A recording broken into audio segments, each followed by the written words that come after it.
Welcome everyone on our Civil Tech YND YouTube study channel.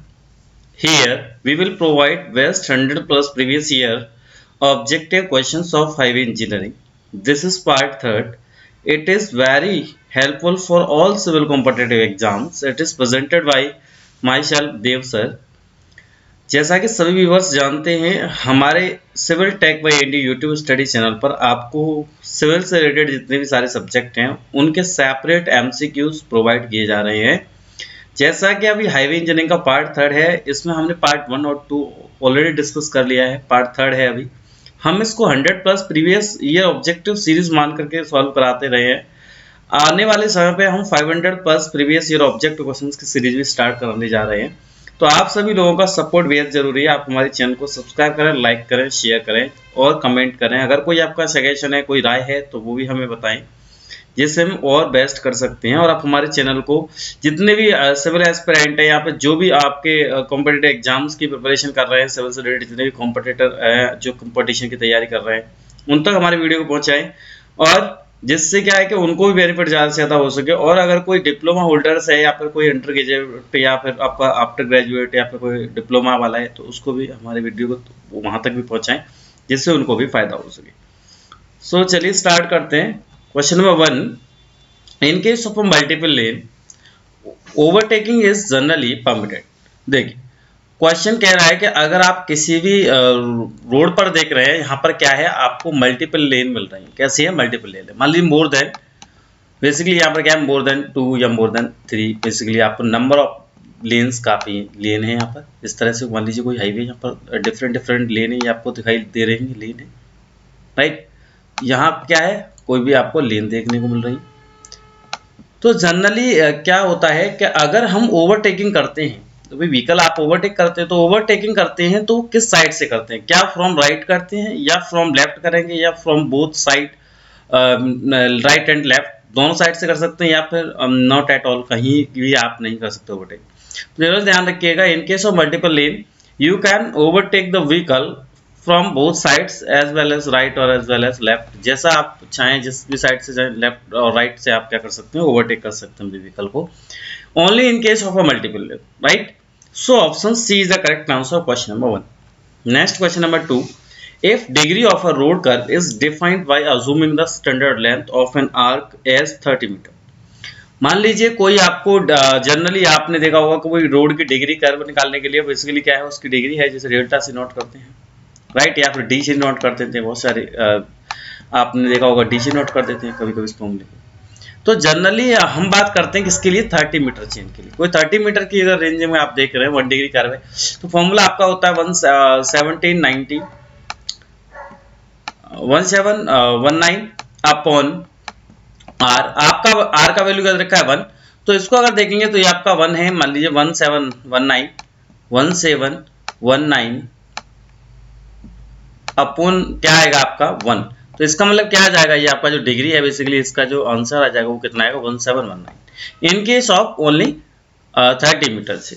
अगर आपका इसी में कहीं 20 मीटर के लिए बात कह देता है कि भाई 20 मीटर्स के लिए आपको 1 डिग्री कर्व दे रखा है, जो है रेडियस दे रखी है 1 डिग्री की, 1 डिग्री कर्व का कोई रेडियस है, तो जनरली बताइए उसका जो है डिग्री ऑफ रोड कर्व क्या रहेगा।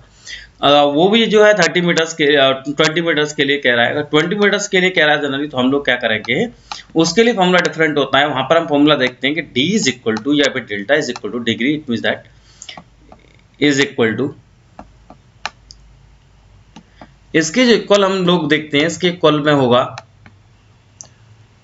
1,146 अपॉन 1, क्योंकि 1 डिग्री के लिए। तो यहाँ पर अगर 20 मीटर होता तो ऑप्शन बी करेक्ट होता, लेकिन यहाँ पर 30 मीटर के लिए पूछ रहा है कोई आपको आर के, जो 30 मीटर के लिए बेसिकली हम बेसिकली चेन यूज कर रहे हैं, बेसिकली उसका जो मैक्सिमम स्टैंडर्ड लेंथ है वो कैसा है आपका 30 मीटर है। तो इसके केस में आपका ऑप्शन ए ही करेक्ट होगा। तो option A is the correct answer of question number 2। Question number 3 है आपका, the wall which are necessary on the hill side of roadway where earth has to be retained from slipping is known as। Generally देखो आपने road देखे होंगे, इस तरह से कोई मान लीजिए हिल है ना, यहाँ मैंने मान लिया कोई हिल एरिया है पूरा, इस तरह से हिल साइड में आपने इस तरह से कोई रोड देखा है, तो तो हम हिल के साइड में क्या करते हैं बेसिकली, इस साइड में, यहाँ साइड में हम क्या करते हैं, कोई एक वॉल प्रोवाइड करते हैं जिससे क्या होगा, प्रोटेक्शन मिल सके, बेसिकली रोड को डिफाइन कर सकें। ऐसा नहीं हो कि हमारी जो वहाँ पर जितना भी अर्थ मास सॉइल है वो कैसा है, रिटेन ना करे, वो क्या करने लगे, स्लिपिंग करने लगे। तो इसको हम रोकने के लिए क्या करते हैं, जनरली एक वॉल प्रोवाइड करते हैं। ये जो वॉल है, तो इस वॉल को जनरली क्या कहा जाता है, उस वॉल को हम लोग क्या बोलते हैं, ब्रेस्ट वॉल बोलते हैं। तो ऑप्शन बी है आपका, option B is the correct answer question number 3। Next question number 4, Which of the following test measures the toughness of road aggregate? देखिए, जब भी आप रोड एग्रीगेट के टफनेस को फाइंड आउट करना चाहेंगे तो कौन सा टेस्ट है जो बेसिकली आप परफॉर्म करते हैं, राइट। टफनेस जनरली होती है, it means that the maximum energy stored by the material it's up to a fracture point. Basically वो अपने फ्रैक्चर पॉइंट से पहले कितनी एनर्जी स्टोर करता है, राइट। तो उसे हम क्या बोलते हैं, बेसिकली टफनेस बोलते हैं। तो कोई मटेरियल है, सपोज आपने यहाँ एग्रीगेट की बात की है, तो एग्रीगेट फेलियर होने से पहले, वो फ्रैक्चर देने से पहले, मान लीजिए वो ब्रेक होगा कहीं, उससे पहले वो कितनी ताकत रखता है, कितना उसके अंदर स्ट्रेन एनर्जी स्टोर हो सकती है, इसे हम क्या बोलते हैं, टफनेस बोलते हैं। ओके, तो यहाँ पूछा गया है कि भाई टफनेस के लिए बेसिकली आप कौन सा जो है उसमें से टेस्ट परफॉर्म करेंगे। तो वहाँ हम टफनेस की अगर बात कर लेते हैं, किसकी, टफनेस की, तो टफनेस के केस में जो बेसिकली टेस्ट किया जाता है वो आपका कौन सा टेस्ट किया जाता है, इम्पैक्ट टेस्ट किया जाता है। कौन सा है, इम्पैक्ट टेस्ट।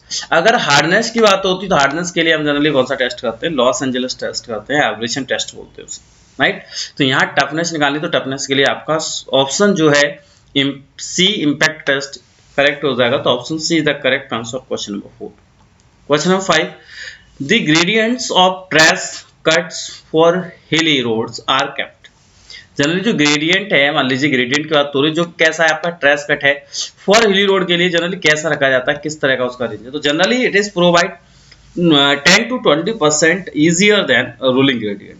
तो हम यहाँ पर ऑप्शन बी को करेक्ट मानते हैं, जनरली 10 से 20% आपका इजियर देन रूलिंग ग्रेडियंट होता है। तो option B is the correct answer question number 5। Next question number 6, reconnaissance is best done with the help of. जो भी आपका रिकॉग्निजेंस एक स्टेप्स होता है जनरली सर्वे का, राइट। सबसे पहले देखो, सर्वे के कई सारे स्टेप्स होते हैं, मैं आपको बता दूं सीक्वेंसली स्टेप्स क्या है, कौन से सीक्वेंस में हम लोग बेसिकली सर्वे करते हैं। तो सीक्वेंस स्टेप सबसे पहले होता है मैप स्टडी। सबसे पहला कौन सा होगा, मैप स्टडी, राइट। उसके आप मैप की स्टडी करें। नेक्स्ट होगा उसके बाद रिकॉग्निजेंस। देन आप क्या करेंगे, रिकॉग्निजेंस का प्रीलिम सर्वे, क्या करेंगे, प्रीलिम सर्वे। इसके बाद आप क्या करेंगे, डिटेल्ड सर्वे, क्या करते हैं, डिटेल्ड सर्वे। इस तरह से स्टेप्स होते हैं। तो यहाँ पर पूछा गया कि भाई जो रिकॉग्निजेंस है बेसिकली उसको अच्छा से देख किया जा सकता है, किसके हेल्प से किया जा सकता है रिकॉग्निजेंस को बहुत अच्छा। देखो रिकॉग्निजेंस मैंने आपको बताया था, जनरली रिकॉग्निजेंस होता क्या है।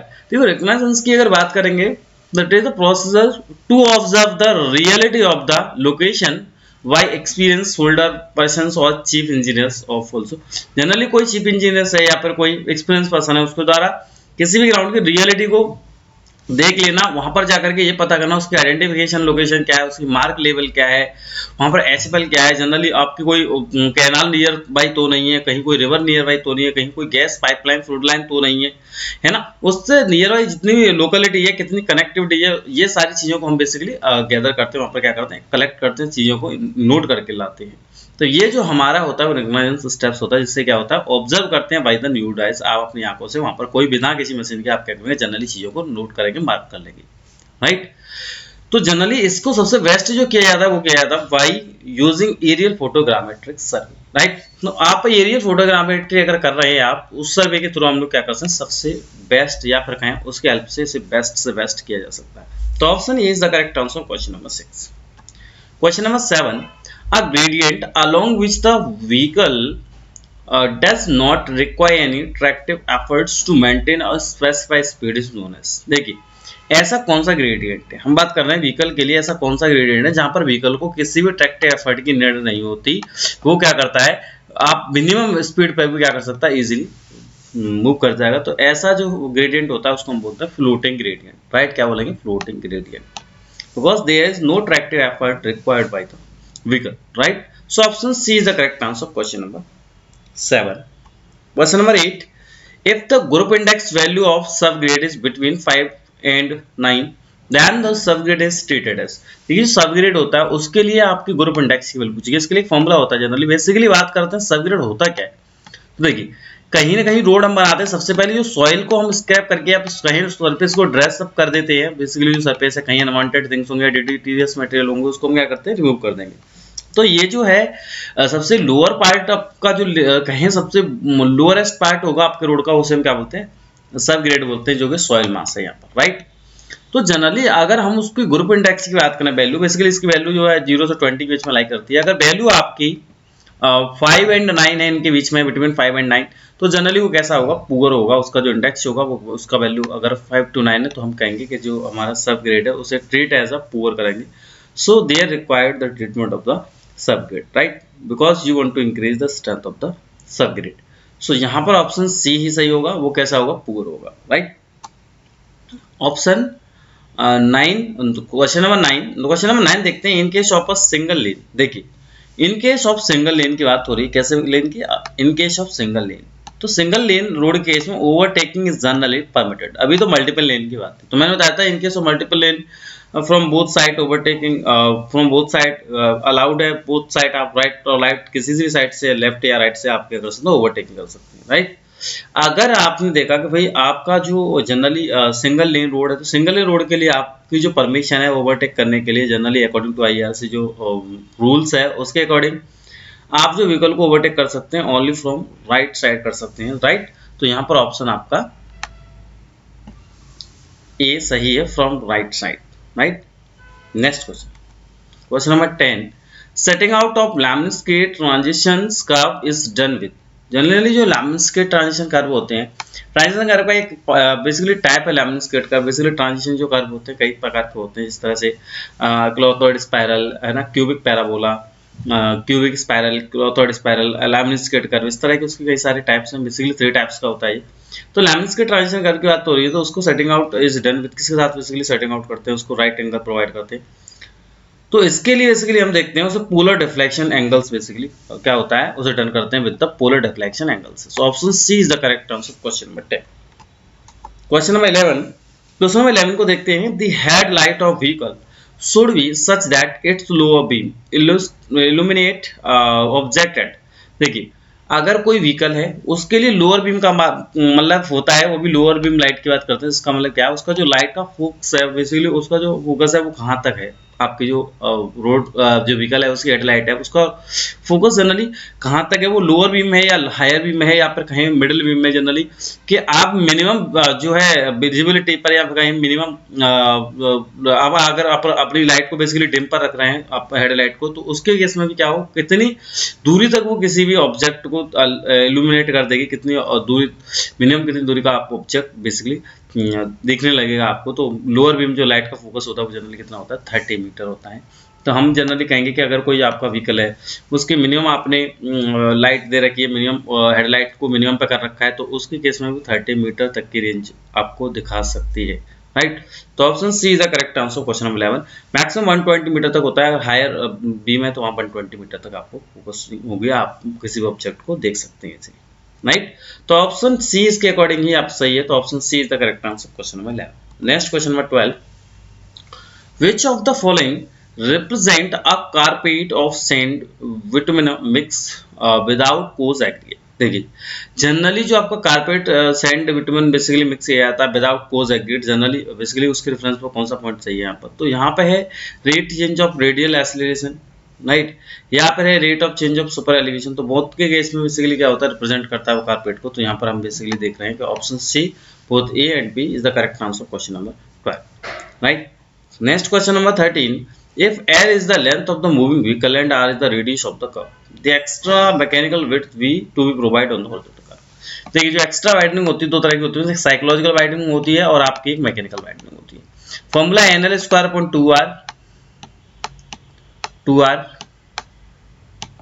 Plus V upon 9.5 square root of R, right. तो इसके अकॉर्डिंग अब आप देख रहे हैं मैकेनिकल वाइडनिंग जो होती है इसे हम एक्स्ट्रा वाइडनिंग बोलते हैं, राइट। ये आपकी मैकेनिकल वाइडनिंग है, तो मैकेनिकल वाइडनिंग में it is the summation of the basically अगर एक्स्ट्रा वाइडनिंग की बात करेंगे रोड की, तो extra widening is the summation of the mechanical widening plus psychological widening. तो ये आपकी साइकोलॉजिकल जो भी विड्थ है, एक्स्ट्रा विड्थ है, साइकोलॉजिकल जो है वाइडनिंग बोलते हैं, इसको हम क्या बोलते हैं, मैकेनिकल। तो मैकेनिकल केस में क्या होता है, N L square upon 2R, तो एल स्क्वायर अपॉन 2R है, वही इसका आंसर है, N is the number of length basically generally, तो 2R तो यहाँ पर ऑप्शन सी है, तो option C is the correct answer of question number 13, right. Question number 14, for rapid curing cutback the oil used is. Generally rapid cutback curing के लिए, अगर rapid cutback curing करना है तो उसके लिए जनरली ऑयल कौन सा यूज किया है, तो उसके लिए जनरली हम गैसोलाइन यूज करते हैं। तो option A is the correct answer question number 14। Question number 15, in welded wire mesh the longitudinal wire is placed at, तो it is basically placed at 15 centimetre centres. तो यहाँ पर हम ऑप्शन बी को देख रहे हैं कि 15 सेंटीमीटर सेंटर्स पे बेसिकली से प्लेस किया जाता है इन वेल्डेड वायर मेश में। तो जनरली ये लॉन्गिट्यूडनल वायर जो प्लेस किए जाएंगे वो कहाँ प्लेस किए जाएंगे, आपको 15 सेंटीमीटर सेंटर्स पे। तो ये option C B is the, और यहाँ पर ऑप्शन बी है, तो option B is the correct answer question number 15। Question number 16, an executive engineer of roads executes work under direct control of. जो आपका एग्जीक्यूटिव इंजीनियर होता है, उस एग्जीक्यूटिव इंजीनियर की बात हो रही है। अगर वो किसी रोड पर वर्क एग्जीक्यूट करा रहा है, जनरली वर्क कर रहा है किसी रोड पर, वो देख रहा है, तो जनरली किसके अंडर डायरेक्ट कंट्रोल है, या फिर कहीं किसके अंतर्गत वो कंट्रोलिंग रहेगी, वो किसको अपना रिपोर्ट करेगा। तो जनरली ये जो कंट्रोल है under the direct control of the superintendent engineer, तो इसे हम ऐसे बोलते हैं superintendent engineer, right. So option A is the correct answer question number 16। देखिए बहुत सारे ऐसे भी लोग होते हैं जिसे हम, मैंने देखा कई बार भाई एग्जाम में जल्दीबाजी में क्या कर लेते हैं लोग, चीफ इंजीनियर को मार्क कर देते हैं, क्वेश्चन की एनालिसिस होती है, बाद में पता लगता है गलत हो गया, राइट। तो यहाँ पर चीफ इंजीनियर नहीं होगा, एग्जीक्यूटिव इंजीनियर होता है, वो अंडर कंट्रोलिंग किसके होता है, सुपरिटेंडेंट इंजीनियर के, और superintendent under controlling of the chief engineer. तो यहाँ पर एग्जीक्यूटिव इंजीनियर की बात होगी तो वो under controlling of superintending engineer. तो option A is the correct answer question number 16। Question number 17, traffic census is carried out for. Generally जो ट्रैफिक बेसिकली ट्रैफिक गणना की जाती है, जनरली उसका भी कहीं ना कहीं क्या करते हैं, सेंसस करते हैं, देखते हैं कि भाई कितना ट्रैफिक बढ़ गया है, कितना वॉल्यूम बढ़ गया है, कितनी डेंसिटी है, पॉपुलेशन ग्रो कर रही है भाई, जो है एनुअली, या जो भी वहाँ का रेट है पॉपुलेशन ग्रोथ करने का, वो पॉपुलेशन ग्रोथ कर रही है, तो वहाँ पर कहीं ना कहीं डिमांड आपकी क्या होगी, इंक्रीज होती चली जाएगी। रोड आपको और ज़्यादा एक्स्ट्रा वाइडनिंग के बनाने पड़ेंगे, थोड़ी और फैसिलिटी इंक्रीज करनी पड़ेंगी। तो जनरली हम ट्रैफिक सेंसस किसके लिए करते हैं, तो इसको कैरिड आउट करते हैं। पहला ऑप्शन दे रहा है स्पीड एंड डिले स्टडी, तो इसके लिए करते हैं बेसिकली स्पीड और डिले स्टडी, क्या इसको स्टडी के लिए हम लोग करते हैं। रोड पार्किंग स्टडी के लिए करते हैं कि भाई रोड पार्किंग स्टडी की क्या रिक्वायरमेंट है या नहीं है, कितना उसे हम प्रोवाइड और कराना चाहते हैं जो है रोड पार्किंग को। ऑप्शन सी है traffic volume study, traffic volume की स्टडी करने के लिए करते हैं कि भाई कितना वॉल्यूम, मैंने आपको बताया था डेंसिटी कितनी है, वॉल्यूम कितना परसेंटली, ये सब चीज़ें कितनी वेरी कर रही हैं, तो इसके लिए करते हैं। तो all of the above is the correct answer question number 17, right. Question number 18, in CVR test the value of CVR is calculated at. जो भी आपका कैलिफोर्निया बियरिंग रेशियो टेस्ट होता है, इसकी हम बात करते हैं, तो यहाँ पर जो सीवीआर की वैल्यू होती है जनरली कितनी होती है। देखिए सबसे पहले तो बात होती है California bearing ratio test, basically road पर किया जाता है, तो क्या डिटरमाइन करते हैं बेसिकली इससे। देखो CVR test it is basically used to determine the strength of all components of road, right. तो जनरली इसकी, जिसे हम सबसे इंपॉर्टेंट टेस्ट भी मानते हैं जनरली, तो हम जहाँ भी सॉइल मास को देखेंगे या जहाँ भी उसकी स्ट्रेंथ को निकालना चाहेंगे तो हम सीवीआर टेस्ट करते हैं। और यहाँ पर दो वैल्यू कैलकुलेट की जाती है, एक आपकी की जाती है 2.5 mm पर, और एक की जाती है 5 mm पर। यहाँ पर हम जो वैल्यू देखेंगे वो कहाँ देखेंगे, बोथ पर at 2.5 mm and at 5 mm penetration, both पर देखते हैं। अगर आपको देखो मैक्सिमम जो आपको वैल्यू मिलने वाली है वो 2.5 पर मिलेगी बेसिकली। अगर मैक्सिमम वैल्यू आपको कहाँ मिलेगी, 5 पर मिलती है जनरली। तो अगर 2.5 पर मिल रही है तो आप रिपीट कर देंगे, देन फिर भी वही आ रही है तो आप उसे क्या करेंगे, कंसीडर कर लेंगे, राइट। तो यहाँ पर ऑप्शन डी सही है कि ये जो वैल्यू आपको कैलकुलेट करनी होती है वो आपके बोथ 2.5 mm एंड 5 mm दोनों पेनिट्रेशन पे ही आप क्या करेंगे, उस वैल्यू को कैलकुलेट करेंगे। तो option D is the correct answer question number 18। Question number 19, bottom most layer of pavement is known as. देखिए मैंने आपको पहले ही क्वेश्चन में बताया था कि भाई सबसे बॉटम मोस्ट लेयर जो होती है किसी भी रोड की, कई सारी लेयर्स होती हैं, तो यहाँ पर सबसे बॉटम मोस्ट लेयर होती है, उसको क्या कहा जाता है, तो उसको क्या कहेंगे, यहाँ पर सॉइल मास बॉटम लेयर है ना, ये आपकी क्या होगी, कोई लेयर होगी। इस लेयर को हम क्या बोलते हैं, सबग्रेड बोलते हैं। क्या बोलते हैं, सबग्रेड बोलते हैं। देन उसके बाद लेयर होगी उसे हम सब बेस बोलेंगे। इसके बाद की एक लेयर होगी उसे हम क्या बोलते हैं, बेस लेयर बोलते हैं। इसके बाद जो होगी वो बियरिंग सरफेस बोलते हैं, है ना, या फाइनल सरफेस बोलते हैं, तो इसे सब ग्रेड बोलेंगे। तो यहाँ पर ऑप्शन डी है सब ग्रेड, तो option D is the correct answer question number 19। Question number 20, ruling gradient on hill roads 30 metre above mean sea level is kept. जब का एमएसएल लेवल से अगर अबव आपका रूलिंग ग्रेडियंट हिल road पर पड़ गया है तो वही अबव आपका 300 मीटर है। तो जनरली उसको कितना मैक्सिमम रख सकते हैं रोलिंग ग्रेडियंट को, वो भी हिल में 300 मीटर ऑफ द एसएल है, अगर कहीं मान लीजिए इमेंसी लेवल से अब है 300 मीटर, वो हिल रोड के केस में रोलिंग ग्रेडियंट बेसिकली कितना प्रोवाइड करेंगे इस केस में। तो जनरली इसे हम 5% प्रोवाइड करा देते हैं। तो ऑप्शन बी है ये आपका करेक्ट आंसर है, option B is the correct answer question number 20। Thank you viewers, thank you all of you. आपका सपोर्ट ही हमें बहुत जो है प्रोत्साहित करता है, आप हमें सपोर्ट कीजिएगा। आप सपोर्ट करते हो तो हमें काफ़ी मोटिवेशन मिलता है और हम इस पर कंटिन्यू और वर्क करें और आगे इस चैनल को और बढ़ा पाएँ।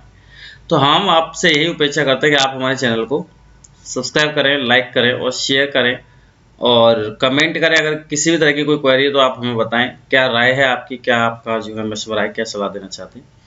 तो thank you all of you, जय हिंद, जय भारत।